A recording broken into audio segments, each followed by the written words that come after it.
Oh, what a day! What a lovely day!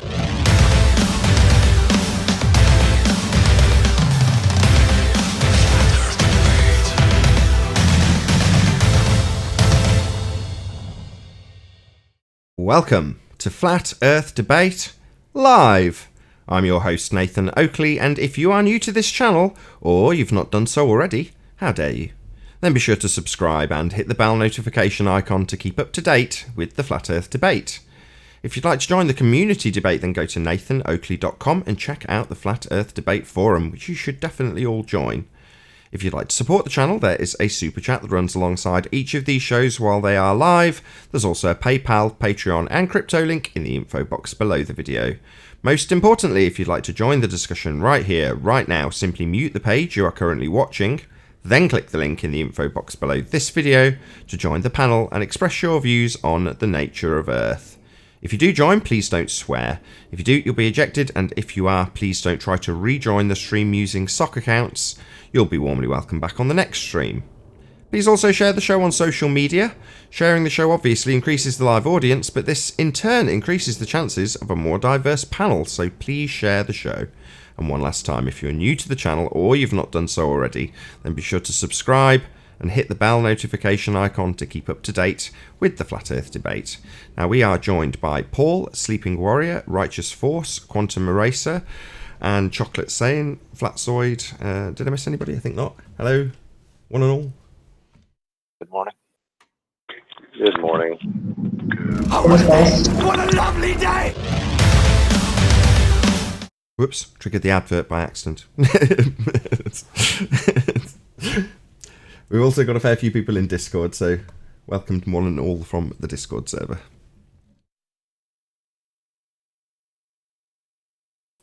So, is there any evidence that you can simply observe a phenomena without manipulating it and stay within scientific method? Without manipulating that which is to be varied? Yeah. That which is to be varied must be varied. Yeah. So let me re-ask it. Is there any evidence that your observed phenomena can be simply observed and be counted as science rather than manipulating the presumed cause of said phenomena? Is there any evidence that you can simply observe an observed phenomena and claim that that's scientific? That sounds like pseudoscience to me. Well, Yeah. it's half of your hypothesis. So it's your dependent variable. If you're observing something happen, an occurrence, a phenomenon, then that would be your dependent variable. So is that a no? There's no evidence that you can observe something and form it as science, Nathan?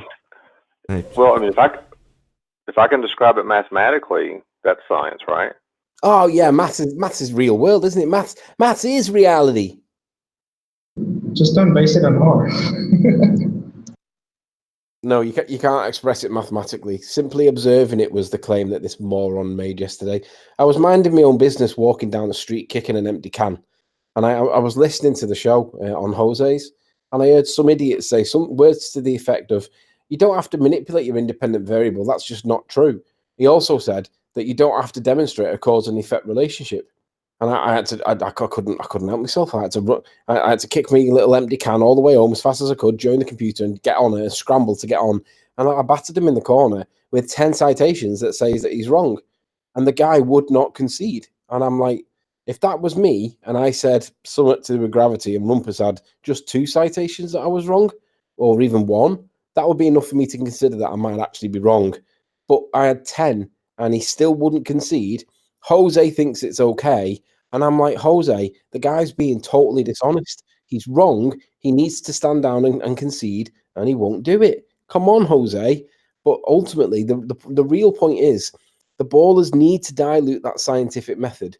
They need to dilute the independent variable. They need to make it so that they can simply watch it happen. Because if they don't, that means everything up there in the sky, basically, it doesn't have science akin to it. Because you can't manipulate anything up there to prove cause and effect. So if you're going to claim that there's something up there that's orbiting, or that there's a gas giant up there, or anything to do with space, that's not science, because it's not got experiment, and you've got to have experiment for the definition. And the Rumpus ignores that little bit at the end, observation and experiment. He thinks the word and means or, Well, what a moron. It was a nice example of a pseudoscientist realising how tenuous his position is. He's been so accustomed to asserting that he's doing science with the implied empiricism that comes along with that terminology. And he doesn't have science. He's a pseudoscientist. Now, he doesn't like that, so he's going to defend it at all costs because he's got a lot invested in it. And as far as he's concerned, he's offering empiricism, and you don't need to establish cause and effect. You don't need to vary the independent variable. You can watch pollution rates, and that's science. And it isn't science, that's pseudoscience. You're talking with Jose about science. No, Hey, not Jose. he can't even form a coherent sentence. That's like discussing the electron transport chain with Elmer Fudd. Friggin' moron, dude. And who's this scientist that says you don't have to manipulate the independent variable? Who is this knucklehead? His name's John Watson. I don't know if he's the same John Watson that's been a flatty for many years. No. John Watson. No, it's the same name, different bloke, because John Watson on our side has got a H in his Okay. John, whereas this guy's just got Jon. So Johnny- what's his profession? I've decided to dub him Johnny Pseudo. He claims to have a degree in physics, and that means he's scientist. And I said that's not the requirement to be a scientist. You just have to adhere to scientific method. In physics from where? Tuco Community College in Tobago. Mail order degree. I don't know. Yeah, that's what it sounds like. He's a clown. Any chance that the coward ballers on the panel will actually answer any of the housekeeping questions this morning? Got any ballers on?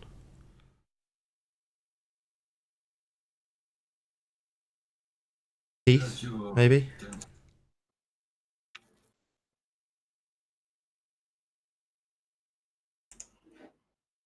Did you ask him to give you a hypothesis and walk you through his scientific method by chance? Yeah. I asked him to formulate his hypothesis, identify the independent variable, and all I got was, and it was a guy called not Channel Q, Channel X, I think his name is. I've not seen him before. He's new to me. And basically, I've never spoke to him before. And it was like he's been well rehearsed in this topic because it's the first time I've seen him. And he instantly groaned when I asked for what was the independent variable or what was the hypothesis, almost as if he'd been well trained. Yet he's new in the topic as far as I can see. I just thought that was ironic. This is really simple, folks. To be science, you have to have experiment. To have an experiment, you have to have a hypothesis. To have a hypothesis, you have to have an independent and dependent variable. To have a hypothesis, 50% is observe a natural phenomena. It's just that simple. Now, you can put all kind of flowers around it. You can add stuff to it, but you can't take away. Those 3 steps are indispensable. You have to have experiment. If you don't have experiment, it's wrong. That is the key to science. Experiment. You must have it. Jeez, oh man, after 3.5 years, you get it through your thick skulls.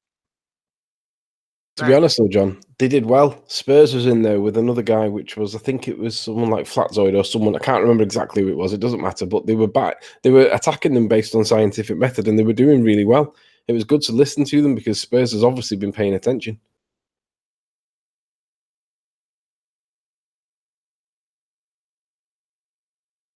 Yeah, well, I think we can safely say there is no hypothesis to prove there's a sphere. Yeah, they don't have any hypotheses for their claim of a sphere Earth flatzoid. There is no science for heliocentrism. None. They don't even know what a hypothesis is. It's not that they don't have one. They don't know what it is. So, in this vein, is there any scientific evidence of gravity? No.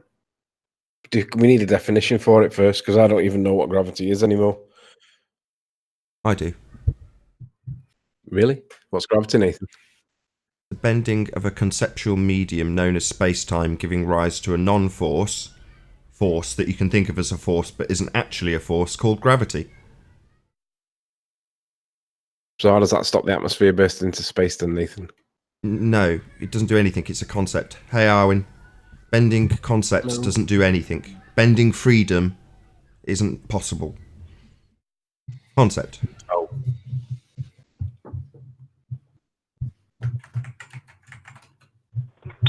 Unless it's really like the Matrix and, like, instead of the concept bending, it's really yourself. Like there is no spoon. It is not the Hey, spoon chocolate. that bends. It is really yourself. There is no spoon. Hey, chocolate. You. Get bent.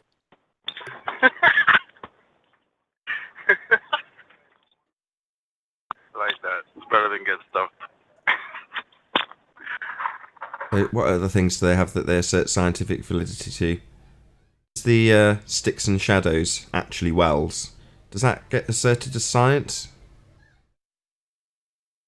What is it? Sticks or shadows or wells? They don't know which one it is. Can somebody please tell me which one it is?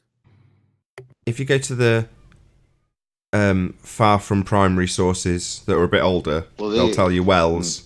If you go to the definitely not primary sources that are a bit newer, they'll say sticks. I liked Zach's presentation on this. He keeps talking about him getting on his ancient mobile phone to talk to the guy thousands of miles away. You got that, Shadow, yet? On on his mobile phone. The Aristophanes mobile, I think he called it, or something like that. That's right. That's right. What is it? Like 800 kilometers? Oh, it's not as far as I thought.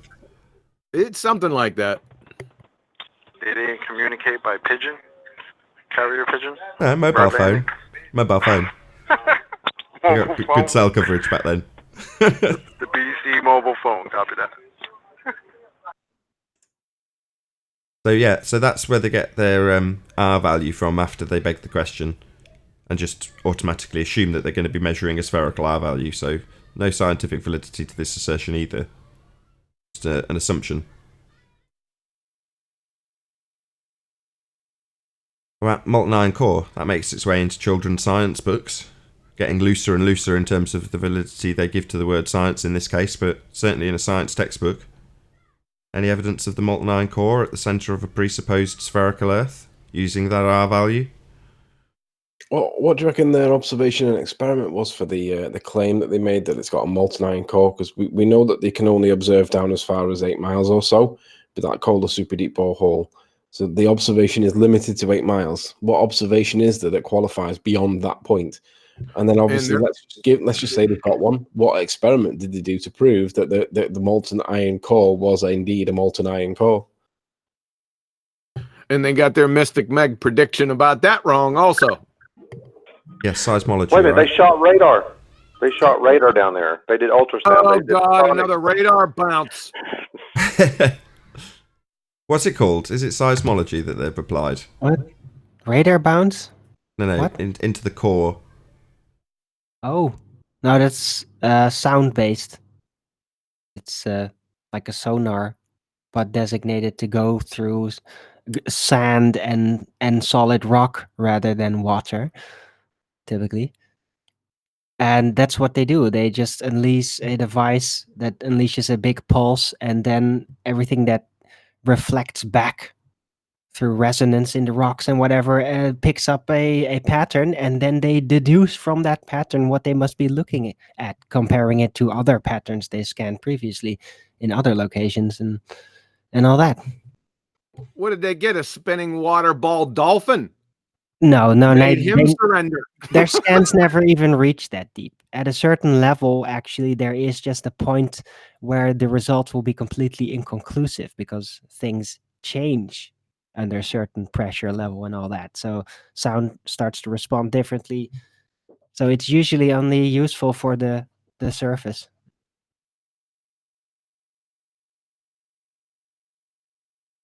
So, I know what they got. They got volcanoes. That's it. It's volcanoes. No, they're not actually. They're not connected to the molten iron core in their narrative, actually.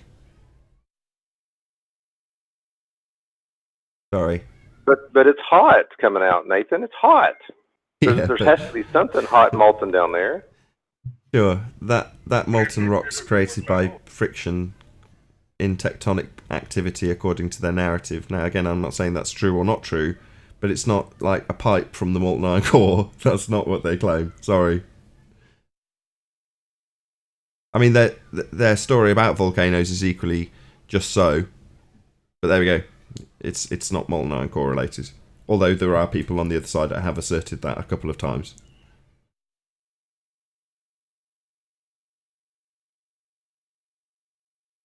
Well, what's the? I don't even know their story about that. Do we have any baltards in Discord? There's loads. No baltards in Yes, there's Discord, about eh? 4 or 5 ballers in here, but they're too scared to fucking get humiliated. Yeah, they're scared of us. That's the bottom line. Come up with all the excuses in the world. We've heard them all before. Bottom line is they know when they're not going to win. Why would you step in if you know you're going to lose? And that's really what we're dealing with here. We have a situation where there's an open door to any globers who can come in and present evidence. There hasn't been any in about 5 years. If you want to really scale it up, probably about 500 years. Because there isn't any evidence, and there never was, for a sphere Earth. We know it. They know we know it. And they're not going to defeat us in any of those assertions. They haven't ever. But we're just getting more and more efficient at taking apart their arguments, and nobody wants to be humiliated with their religious belief held bare for all to see. Once That's again, they'll wait extreme till the cowardice. show's over. Like, how could you not have some humility? You know, like, I am not as informed as maybe Quantum Eraser or Nathan or even Sleeping Warrior or any of you guys. But I'll still go in a room full of ballers and I'll still make my case. Because at the end of the day, I don't need an army to speak my truth. And so if your truth is what you know, you should be able to speak it no matter where you are. They're cowards. Because they want to sit here and say that, oh, they don't come in here because they don't get a chance to speak. Why are you here at all? Well, I mean, I got on Discord yesterday, and they were bringing up their points, and they're saying, why don't you guys just accept Wolfie's picture of the bridge? And then I started kind of going off on it a little bit, and I kept telling them, I was like, look, if what you're saying is true, no amount of scrutiny, if it's true, it will stand with whatever amount of scrutiny we give to it. If it's true, if it's not true, it will fall apart. Of course, they didn't like that. Picture of the bridge. Does Wolfie have a bridge now? Well, whoever took the bridge picture, picture of a bridge. Yeah. Wow. That's the only thing they got. That's what we got. Copy that. The way I handle that bridge argument is I get them to concede first if optical phenomenon exist. And once they do, then I get them to prove, or I get them to say, how are you going to prove that that bridge photo is not an optical phenomenon? What bridge are we talking about? Pontchartrain. Pontchartrain, just look at either side and look at the elevations. That's all you got to do. Yeah, but I just start with putting the burden of proof on them, and then I ask them for other things, and they go, well, what do you suggest? I'm like, well, maybe side to side, and they don't like that. Yeah, that's what I used yesterday, and then somebody brought up don't you go to a lumber yard, and when you're checking a board, you look at it down the length of the board to see if it's crooked or not or bowed? And I go, yeah, I do that typically, but if I wanted to also check it, I could get something I know that's straight, and I can technically lay it on the side view, lay it up against it, and tell that it's curved also. So why don't you do that with a Pontchartrain bridge? Yeah, that's the Z and X axis, right? If you got Z axis, Z curvature, you must have X curvature. It's another way to go about it, but it's easier just to take a look at the elevations, right? Yeah, exactly. Nah, John. We live on a paper towel roll according to those pictures, so you should just accept paper towel Earth. Thank you. Get bent. Yo, Good stuff. I don't understand why they have two different methods for proving X and Y, because when it comes to distance and proving curvature, they do it one way. But then when you say, well, how much drop should there be at 120,000 feet? They say, oh, well, you can't really use that equation. You have to use this other equation, and it actually comes out to about 3 degrees, which is negligible. I don't understand why they say that. To be honest. Because there's no curvature. Anytime they say there's something is negligible, it means they don't have it. We've been told gravity is negligible, Coriolis is negligible. Now you're hearing curvature is negligible. Yeah, that's their favorite word. When we can't prove something, it's supposed to be there, but it's so small you just can't pick it up.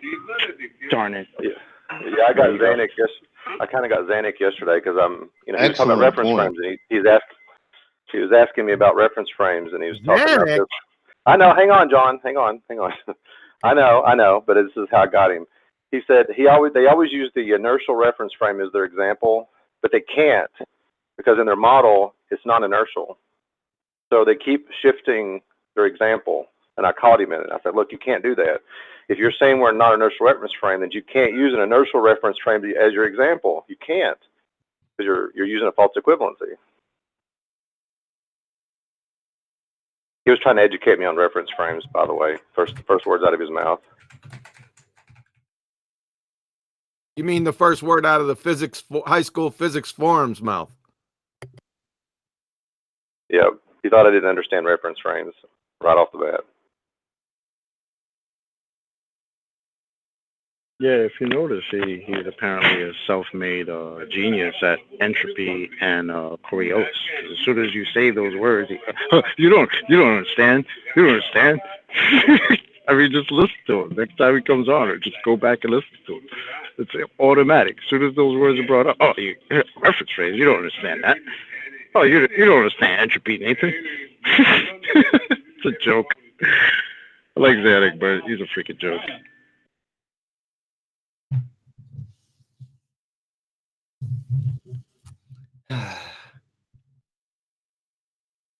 Yeah, they're jokes, but I'm running out of laughter, really. At some point, it's just going to be tedious.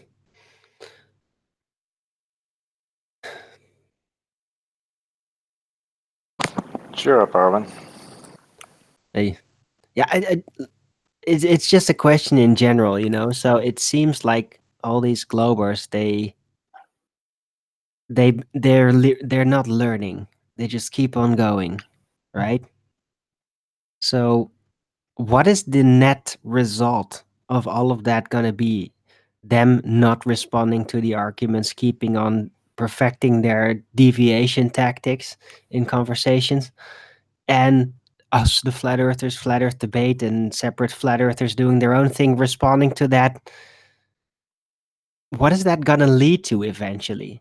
Because they're not pulling back, no matter the gutter level ridiculousness. So where's this gonna lead to, I wonder? And people's response to it all. Well, it works well for the media here in the U.S. We know they're lying, but they just keep on going, and people still give validity to them. Hey, your mic keeps on cutting off. The beginning and the ending, so you might want to check that. Is that Elijah? Yeah, it was Elijah.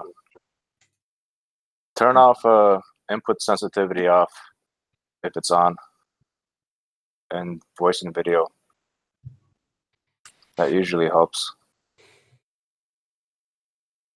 Yeah, sorry, I just restarted my mic. But I was just saying that the media, everyone knows that they're lying at this point, but they keep going. So we can't just wait around for them to admit defeat. They must be crushed some kind of way. And I'm still thinking about how. I hope all of you are. But that was like my whole point. there's a very serious chance that they will simply never surrender, ever, no matter what. That doesn't matter. You just expose them. You expose them and then laugh at them and then move on. Yeah, okay, I know that is what we can do, but I'm asking what is going to be the net result of it all? And the people's response, the outsiders, everyone. What's going to be the result of this? Is this going forward to somewhere? Or are we just digging, carrying the water from the sea to somewhere else? Yeah, carrying water to the sea, I mean. It's...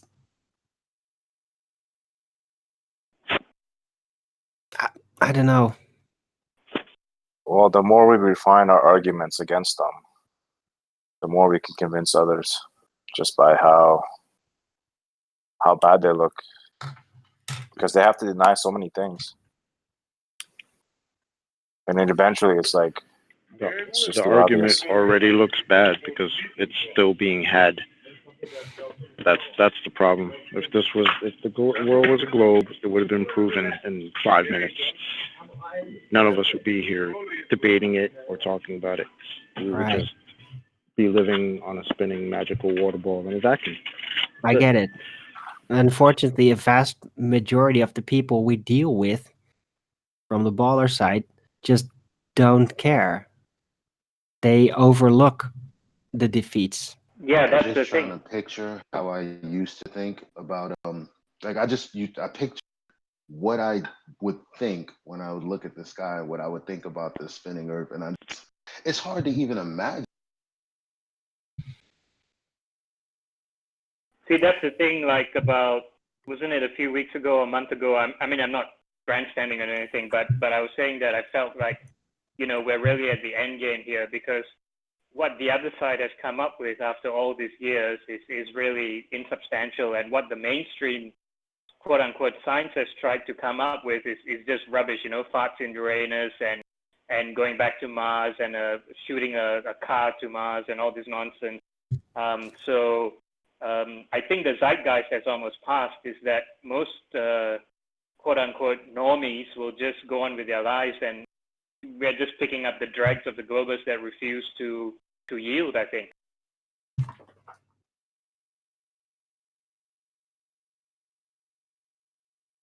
Right. I don't know. I just wonder how long a way to go we have, really, or are we already approaching a saturation point? Wherever I it think is, it's go to the end. saturated. Never surrender. Ask for no quarter. None shall be given. What do you want, Arwen? You know the truth. You know what your reality is. What do you want exactly? I don't know. I'm just trying to look ahead a little, because I'm just afraid that everything, going on that things will turn thousands of stale years, somehow. Like for us, not necessarily for the show. The show is going to be what it is, and there's plenty of people that are just going to be amused by what's going on, no matter what. But as to the whole, everybody that does get a glimpse on what's going on here and the arguments, and that is interested in actually understanding the science and not being fooled by stories. How is that? Are we going to be able to basically make a big group of people around the world conscious of this scientific method in the first place,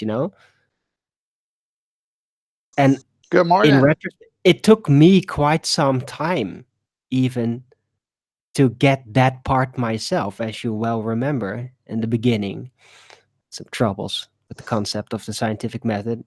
If I'm having trouble, then how many other people out there are they gonna be able to actually absorb it and then pass it on? Is it gonna pull the science, this contortion, the scientism explosion? Is it gonna be undone at some point, or is it just unstoppable? Good morning. Hey, 10th man. Hello. I don't know the answer to that question, Arwen. we can only do what we're doing and saying it as it is. Shout out to David Rakia Gifford, who says, people don't care because they are lost. Creator hidden by their, I'm going to change your word, pseudoscience religion, Rakia life. Thanks very much for the super chat, David Rakia Gafford. Really appreciate your support. Thank you very much. Preach it, Dave.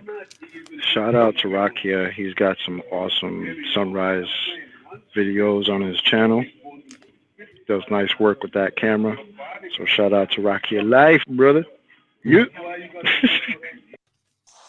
Hey, Arwen. Can you hear me? Yeah. You there, Arwen? Yes. Can you hear me? Yeah.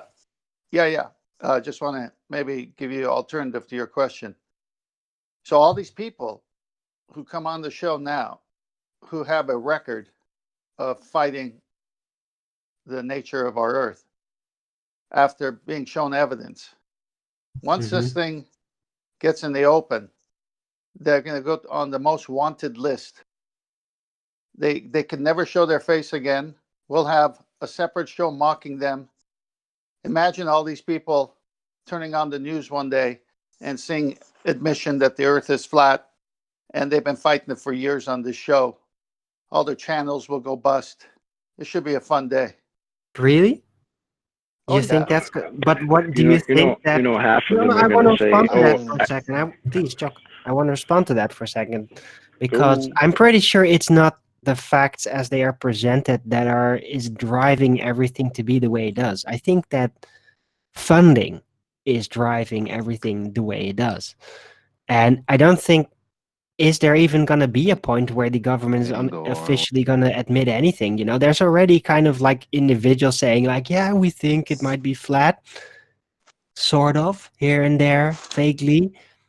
But as for official admission, I don't think the governments can even do that. It's just not Well, going to there's happen. official I don't see it admission happen. and there's official admission. So if you're looking for governments, forget it. But if you're looking for more people waking up and speaking, and just like the caller said earlier, we don't trust the government now on other issues. It's going to come a day where we don't trust the government on this issue by the masses.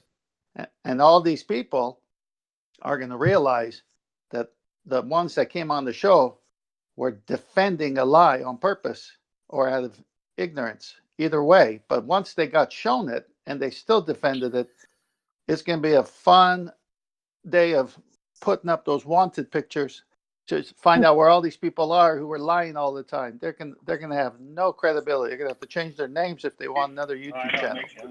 Like that scientist with Anthony yesterday. You know, 10th man, half of them are going to say. Shout out to Awaken Narrative, says Billy Idol's unreleased ball without a curve. Thanks for the super chat, Awaken Narrative.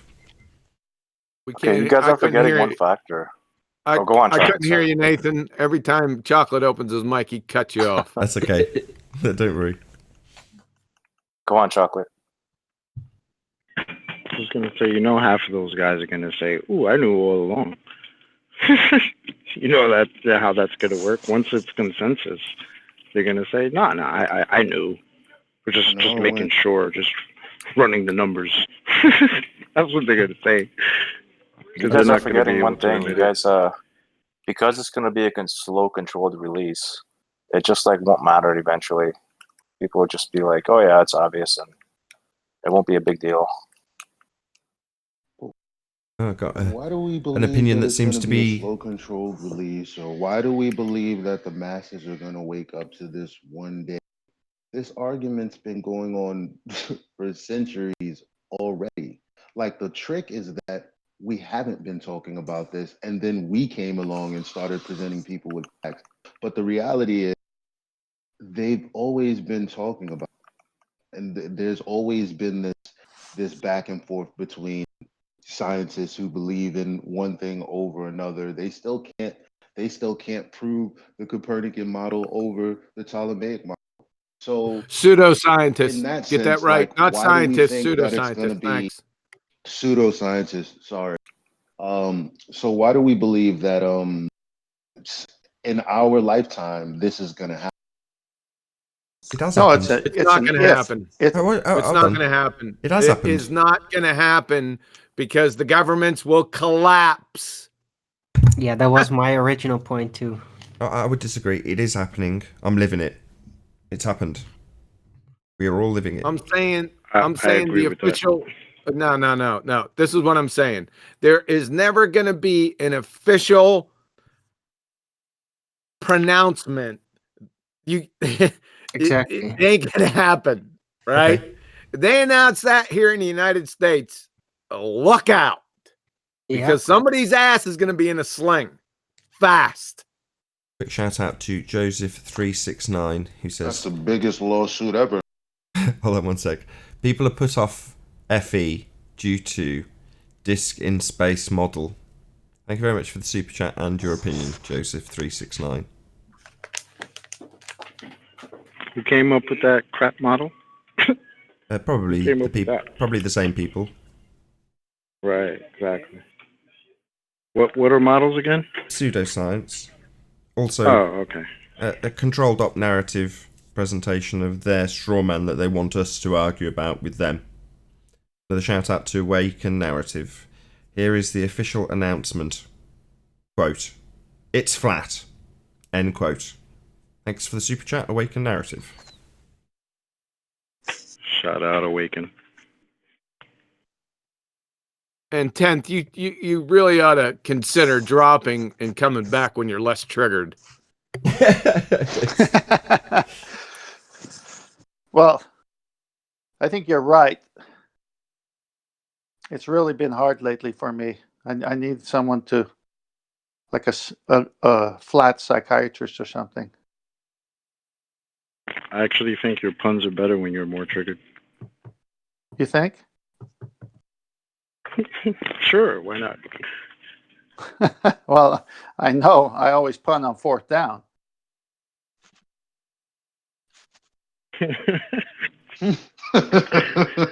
Yo. Yeah, the puns often go off half-cocked when he's not fully triggered. Oh, nice. Yes. And out of the chamber, the voice came out.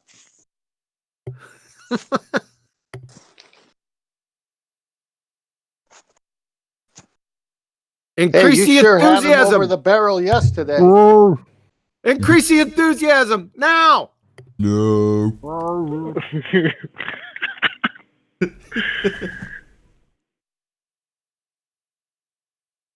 Sorry, what Lily's was still the doing well on her bread and water. Is she in jail? Is she in jail?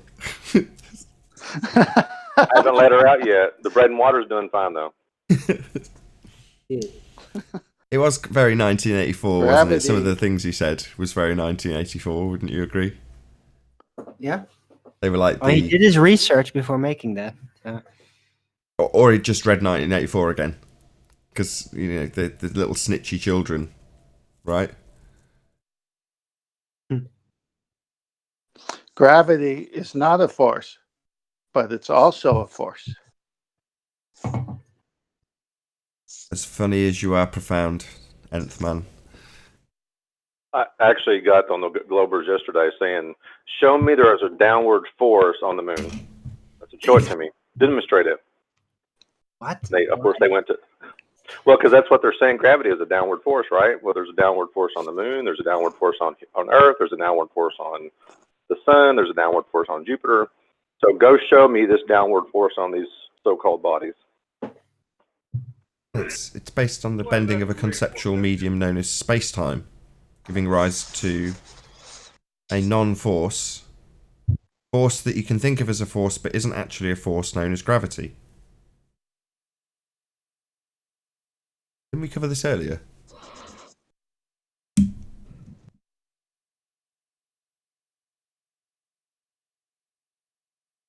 And it really doesn't make sense because, okay, if there's a little bit of gravity on the moon, like if you were to say that there was no gravity, then you would just fall off. Now, there's no direction to down, but somehow you would fall off.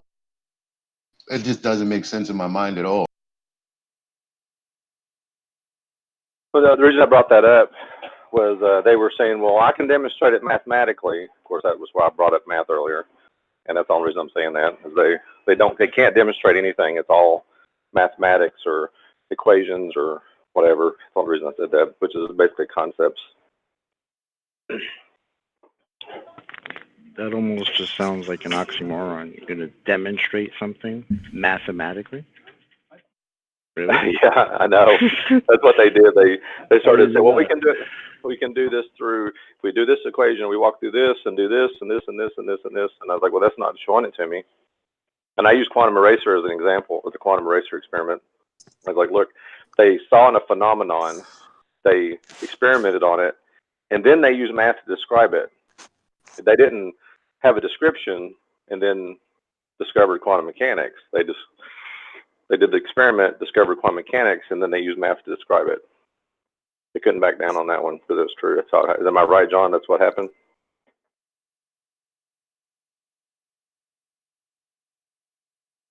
And of course, John's not listening.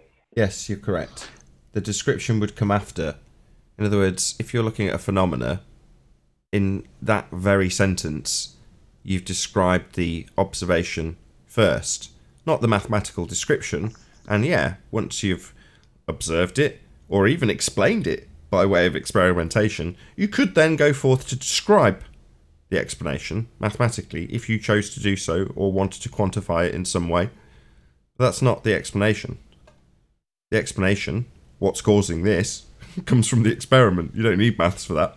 Another shout out to Flatulent Unicorn.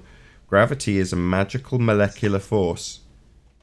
No, it isn't. I mean, I'm really grateful for your super chat, Flatulent Unicorn, but it's not a force, magical or otherwise. Maybe that's why I put magical in there. I think so too. Thanks for the super Hey, Chocolate, did you say mathematically or NASA-matically? Did you say NASA-matically? What did you say? Yeah, I actually thought you said that. Did you? No, I didn't. Okay. Well, you should. It sounds better. And I was thinking, I guess you guys know Bill Cooper way back in the day. And I remember him talking about the moon landings. And he just used the 1/6 gravity as his debunking of NASA. And I thought that was really well done. Because he said, like, you know, between the weight of the astronaut and then even the weight of the suit, if you do the 1/6 weight or gravity of that, so that astronaut, he would be superhuman, basically, you know, because he should be able to jump really high because of the lack of weight on him. That's my thing. That's my thing, man. I mean, all right, call me silly, but, you know, 1/6 gravity, I'd be jumping over everything. How are they falling? How are they falling down? Yeah, you can I would have been training to the point where I'm so ridiculously strong in that suit that I could jump over the lunar module, the freaking dune buggy, everything. It's like, why are they? It's just nonsense, man. I mean, come on. It's just silly.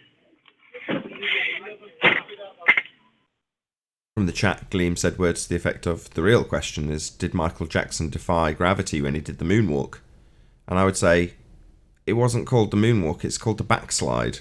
But that's just part of the programming.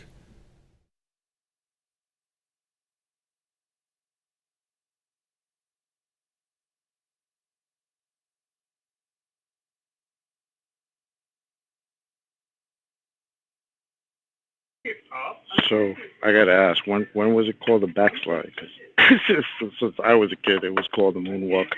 Yeah, I heard something differently. I was gonna say that was definite, like, mind blown information there, Nathan. Really? Just watch James Brown. James Brown was doing the backslide long before Michael Jackson did what he called the moonwalk. That dance move isn't called the moonwalk. That's just programming bullshit. No, when Michael Jackson did it, it was the moonwalk. That's when what Michael Jackson did it, yeah, he called it the moonwalk, but it's the backslide. That's the dance move. Anyway, another shout out to David Rakia Gafford. Mason B and Clearly are here. We can start Shout out to the smaller channels, Rackier Life. Right on. So yeah, Mason being clearly, subscribe today. Click the 3 dots on their names as they fly by. Go to channel, smash the subscribe button. Thank you very much indeed for the super chat, David Rackier Gafford, who's also a YouTuber. So go and subscribe to him also. Didn't Michael Jackson make MTV popular?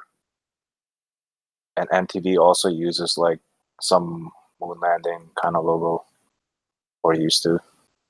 I didn't catch the first bit. Make what popular? MTV. MTV? Well, they had a picture of let me get it right. It was something like a moon landing picture on their opening credits for the channel, right? There's Yes. a lot of moon programming in MTV. Also, the studio itself was an old Masonic lodge. Oh yeah, I forgot about that one. 90s facts.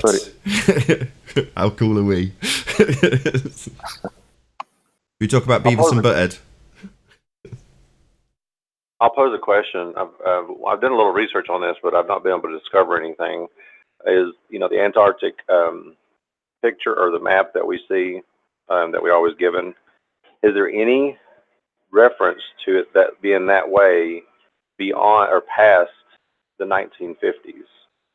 Like, does anyone have seen a map that's older than the 1950s representing Antarctica that way? Yeah, there's several.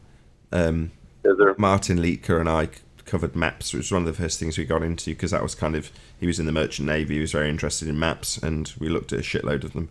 Yeah, there is plenty. There's depictions of Antarctica like that prior. Martin to put you in the right direction. So Flat Earth British, subscribe today. Martin Leitke, Liedtke is his channel. Whether or not he'll put up his map uploads from years gone by, I think, no offence to Martin, but back when he was doing that, he had a very shaky camera and he's holding books up to the screen. It's not slick.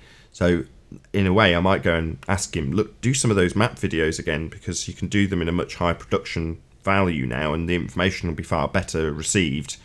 But yeah, I'll ask him. I'll get map before Flat Earth British was his sort of tag name. Mappy Martin. That's what I was calling him when I first met him, because that's what he was to me. Flat Earth British was just a new name that he called himself on a channel with his own name, Martin Leitke. So Mappy Martin, yeah. But there are certainly depictions of Antarctica prior to 1950 that look like that.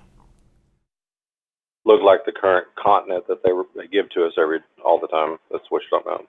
Yeah. Not that screen. Okay. Yeah, basically. But there's thousands. I mean, there's tens of thousands of maps and projections, and for what I think are obvious reasons, right? If you're gonna convolute the geography of the world, then you're gonna have a lot of red herrings out there. So that's precisely what they do have, right? Tens of thousands of maps and models and projections.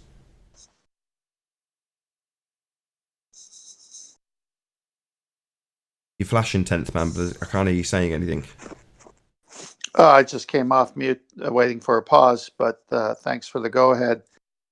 That video that John Thor did yesterday to music from the Ballbusters 24 show, I've sent that to well over 20 people with a message, forward this to everybody you know.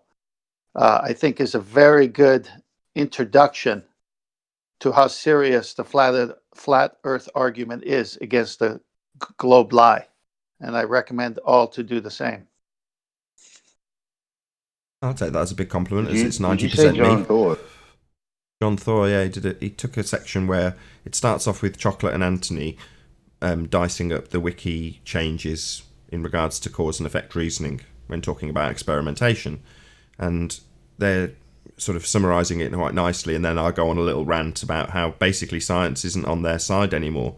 We were called science deniers, and in reality, they don't have any science. It's an overt projection of their failings to actually offer any science whatsoever for the heliocentric model. So he's taken that little rant and put it to music with sections of 1984, the movie from the 80s, and the I don't know what the soundtrack is. Piece of classical music, quite moving. When was this done? Yesterday. Oh, nice. I gotta check that out. Yeah, it was the video. I'll dig it out, see if I can find a link, and I'll stick it in the chat. Yeah, it's fantastic. I sent it to my good Italian friend, so it's already making its way around Lake Como.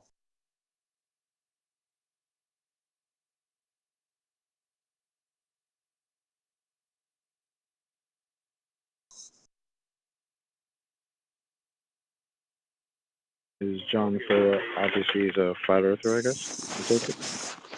Yeah, it's Sounds of it. when you go to station. I think it's starts off with hoax, HOAX. I think that's the beginning of his. Really does good work to music. Not what you think it is. That's the Oh, one. when it says hoax and like the NASA crap. Yeah. That guy? Oh, okay. Yeah, I put a he's link good. to John Thor's channel in the chat if you're watching live, so check him out, go and subscribe today. But there's the video we're talking about.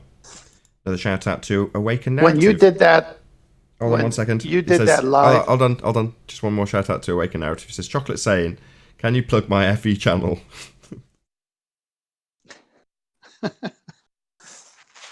What did it say? What did it say? Can you plug my FE channel? I didn't know you had a channel, Awaken Narrative. These definitely worth mentioning. So I'm now on your channel. Yeah. Awaken Narrative, subscribe and I'm going to to share your Awaken link as Narrative. well. So hold on 1 second, Chocolate. I know it was directed at you, my bad. So yeah, the links that have just gone by were to John Thor in regard to the video that we've just been discussing, and then there's another link now, almost now. There you go. There's a link to Awaken Narrative. He's got a couple of thousand subs and quite a lot of content, so I've subscribed to you. Thank you for letting us know. If we don't know this, we're not going to subscribe. So yeah, you've got to be fairly cheeky about it and say those sorts of things. But thank you very much for the super chat. Awaken Narrative. Sorry, was that Chocolate I was talking over? Go ahead, Chocolate, sorry. No, you plugged it for me, man. So, yeah, subscribe to Awaken Narrative.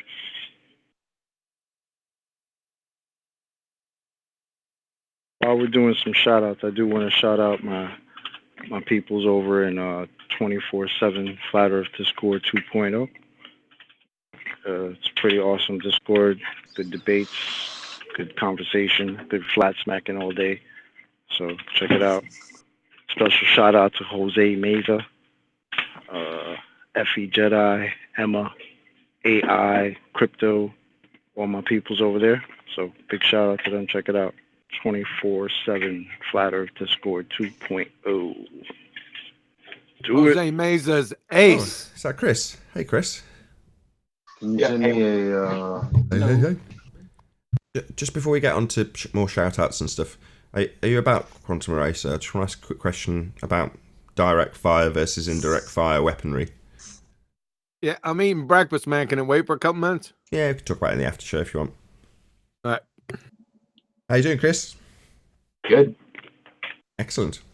Thought I'd join. Chris, what's up, man? Say hi. I've seen you around, Hi. Chris becoming a bit of a debating ninja from what I've been watching.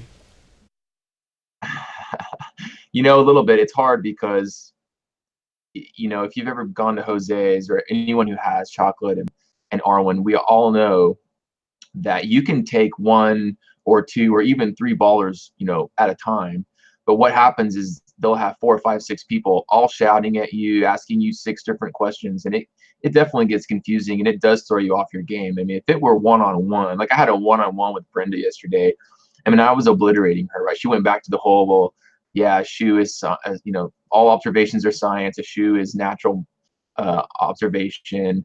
I don't know if you caught the conversation around the dice. Like if you have dice and they're loaded, right? That whole thing, I mean, I don't want to get into it, but it's absurd. And I actually didn't do a great job of explaining it.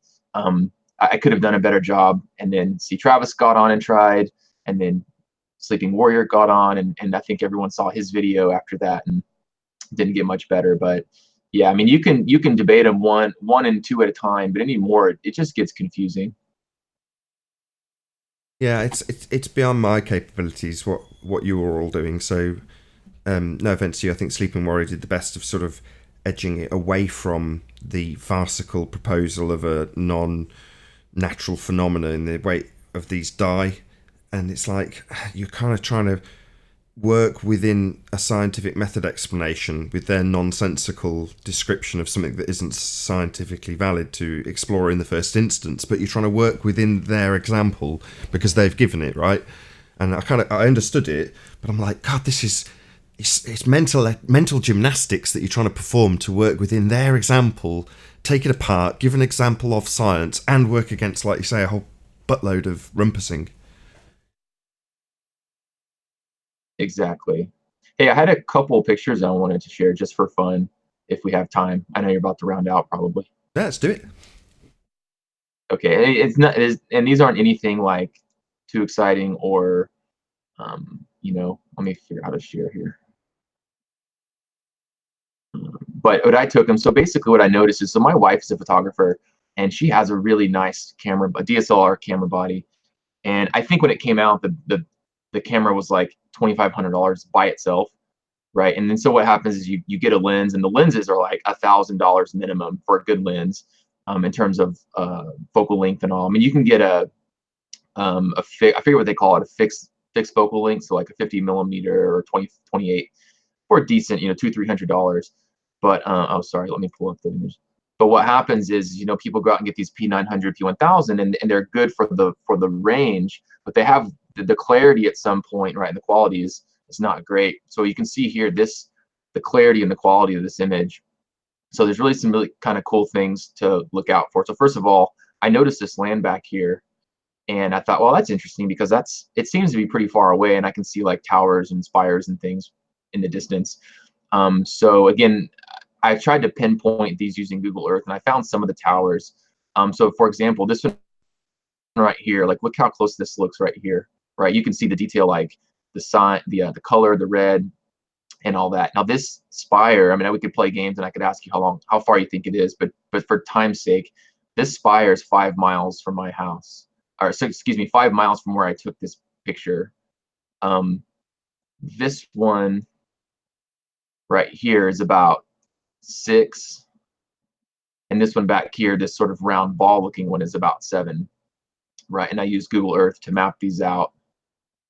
So I do properties, measurements. So this right here, 6.94, again was this one right here, right? But look how the land extends up, and the spire looks like it's just sitting right on top of the land, right? I mean, so it's kind of neat.